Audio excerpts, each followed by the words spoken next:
ajili ya wakati huu mzuri tuko mbele zako na binti zako, na kuomba ukaweza kusema na watumishi wako hawa kupitia mtumishi wako. Ndivyo ninavyoomba na nikiamini utatenda zaidi ya hapo kwa jina lako Yesu. Amina.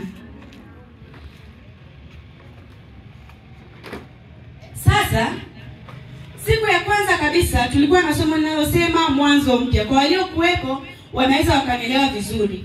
Katika ule mwanzo mpya tulikuwa na kanuni 8 ambazo ikiwa kila mtu atazifuata hizi kanuni 8, magonjwa mengine ambayo tunayapata ambayo si ya lazima yanayosababishwa na mitindo mibovu ya maisha yanaweza yakaepukika. Kisukari, magonjwa ya moyo, pressure kwako linaweza likawa ni jambo ambalo ni historia, hujawahi kulisikia kwako na huenda liko kwa jirani yako. Je, ambacho unakitumia, ambacho umekula leo, ambacho umekunywa leo ni salama kwa ajili ya afya yako ya kesho? Je, kitu ambacho unakitumia leo au ambacho unampatia mwanafamilia wako kula, awe mtoto, awe mume, awe baba, awe mama, je, ambacho unampatia kinamsaidia kumkinga leo au kesho kitaenda kumpatia madhara? Mara nyingi mauti ambazo tunazipata kutokana na magonjwa zimesababishwa mezani ambapo tunaketi kula. Tunaona namna gani ambavyo katika ulaji wetu tunapaswa tuwe na kiasi. Kwa watu waliokuwepo siku zilizopita tulijifunza ulaji mzuri, tulijifunza lishe bora, tukaona ya kwamba namna gani unapaswa ule na unapaswa ule nini na kwa nini ule. Ni lazima ujue kila ambacho unakifanya ni kwa nini ukifanye. Ikiwa unaufahamu ya kwamba kwa nini nimekaa na kula biskuti, lazima utakuwa na matokeo ya kwamba baada ya siku kadhaa baadaye nikija kupata sukari nisimlaumu mtu kwa sababu mimi ndio nayoitengeneza sasa hivi. Tuliangalia dalili za shinikizo la juu la damu. Wangapi wanakumbuka? Mwenye maiki na kuomba mpatie mtu mmoja. Nitaenda kwa maswali. Kwa nini? Kwa sababu natamani nijue, je, ninaowafundisha wananielewa au hawanielewi? Naomba mpatie mtu mmoja maiki atupatie angalau dalili 3 ambazo jana tulizisema. Ikiwa mtu ataziona, hiyo itasababisha tutambue ya kwamba huyu mtu ana shinikizo la juu la damu. Wanakuwa wanakataa maiki yangu jamani. Kama ile siku wanandoa walivyokuwa wanakataana. Ubarikiwe sana babangu. Naomba nisaidie dalili 3 ambazo mtu akiwa nazo tunaweza tukasema ana shinikizo la juu la damu. Hapa sauti yangu haitoki, hebu nisikize kwa makini. Haina shida, karibu. Sasa najua hutaki kujibu swali na hata Amina. Mpeni Amina. Mpeni Amina. Bwana akubariki sana. Kumbe kuna watu wananisikiliza. Tulisema miongoni mwa dalili ambazo ukiona kwa haraka utaanza kujiuliza maswali. Kwanza mapigo ya moyo yataenda nini?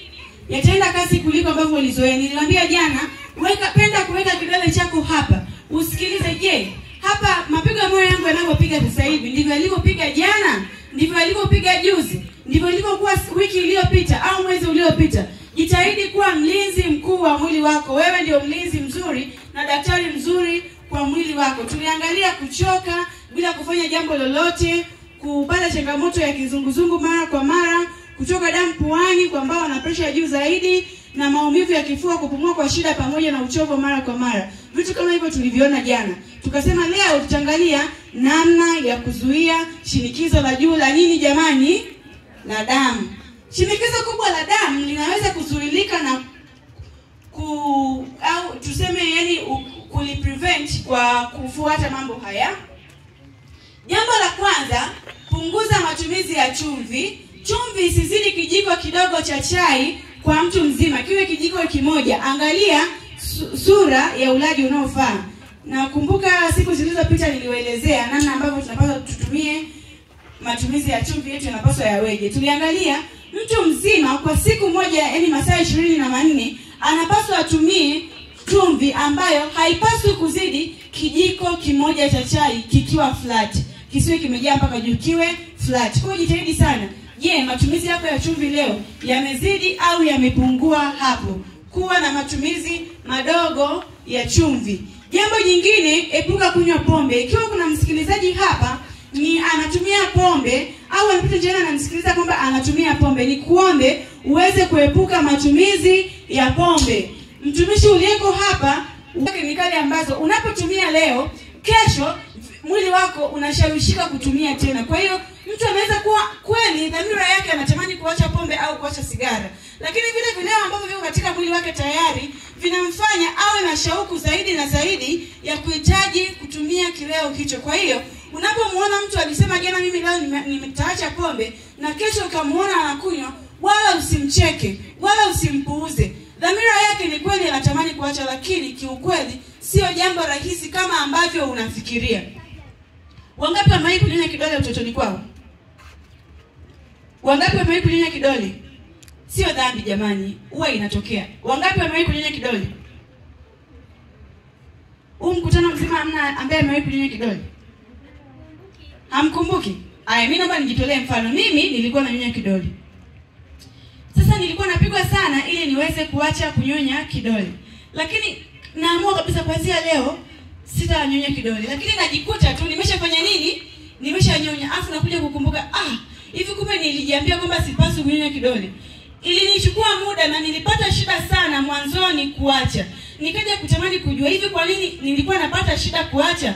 Nilipokuwa mwaka wa pili nikamuuliza daktari wangu, nilikuwa napitia hali hii na hii na hii, kwa nini nilikuwa napata shida kuacha? Akaniambia ya kwamba unapokuwa una mazoea ya kufanya kitu, ikiwa unahitaji kukiacha tena, utapata wakati mgumu kukiacha. Kwa hiyo lazima ujizatiti kuacha hilo jambo. Unaweza ukaamua leo kuacha, lakini usiache leo. Lazima utaanza kidogo kidogo. Ndio maana tunashauri hata ambao wanatumia vileo, anaweza asiweze kuacha mara moja, lakini akaanza kwa kupunguza kiasi ambacho alikuwa anakitumia. Ikiwa labda alikuwa anatumia pakiti moja ya sigara, angalau aanze robo tatu nusu na baadaye ataacha. Kiacha mara moja, wakati mwingine inaweza kuwa mbaya kiafya. Kwa hiyo jitahidi kumuombea. Usimtenge mtu wa namna hii. Jitahidi sana kumuombea.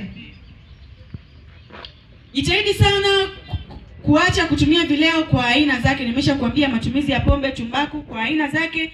Jambo jingine, fanya mazoezi ya viungo mara kwa mara na kujishughulisha na kazi mbalimbali, mradi mwili wako upate mazoezi angalau nusu saa kwa siku moja. Jitahidi sana upate muda wa kufanya mazoezi angalau muda wa nusu saa ndani ya masaa 24. Kwa hiyo unaweza kuona ni namna gani muda wa mazoezi ambao unakuwa mdogo sana. Jitahidi katika shughuli zako za kila siku upate angalau nusu saa ya kufanya mazoezi. Ikiwa unaona ni kazi, basi jitahidi kutembea mwendo wa kuzunguka uwanja mzima ule wa mpira mara moja. Yaani jitahidi kwenda mwendo ambao unaweza kulinganishwa na mzunguko wa uwanja wa mpira. Jitahidi sana kushughulisha mwili wako. Wakati mwingine mtu anapima pressure yake anakuta iko chini. Ikiwa unapima pressure yako na unakuta iko chini, jitahidi sana kushughulisha mwili. Mwili usikae kizembe. Pressure isikae imetulia. Jitahidi ushughulishe mwili wako, fanya mazoezi, kunywa maji ya kutosha.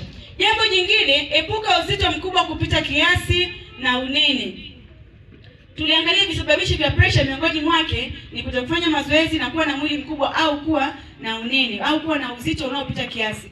Sijajua kama tutafikia kwenye kujifunza namna ya kujua uzito ulionao unakufaa au haukufai, lakini natamani nikwambie hata kama hatutafika huko ya kwamba jitahidi sana usiwe na unene kupita kiasi, usiwe na nyama uzembe. Jitahidi ufanye mazoezi. Mlo ambao unakula jitahidi uweze kujiuliza, je, huu mlo ambao unautumia leo utakuwa na manufaa katika mwili wangu? Jitahidi sana uweze kuepuka unene. Ni kweli watu wembamba huwa tunachekwa sana. Wakati mwingine mtu anakuona wewe ni mdogo kwa kuangalia kwa mwili wako, lakini wakati mwingine ina faida kwa ajili ya kukuepusha na magonjwa ambayo sio lazima kama vile pressure pamoja na magonjwa ya moyo.